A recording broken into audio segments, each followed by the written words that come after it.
నేను రాజకీయంగా అన్ని తీరులో సపోర్ట్ చేసిన. నాకు అన్యాయం చేస్తాడు. చంద్రబాబును తిట్టిండు.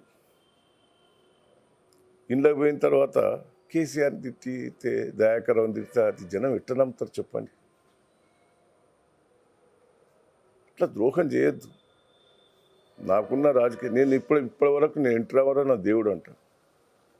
చంద్రబాబు నాకు అన్యాయం చేసిండు, కానీ చంద్రబాబు నేను తిట్టలే. నాకు మంత్రి పదవి ఇవ్వలే, ఎవరెవరికో ఇచ్చిండు. నేను చంద్రబాబుని తిట్టా.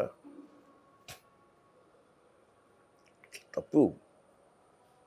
పార్టీ మారిన ఉంటేనే తప్పది.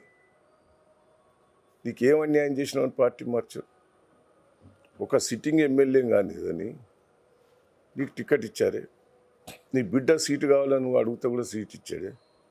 బిడ్డకి ఏం రాజకీయ చరిత్ర ఉన్నదని ఇచ్చాను?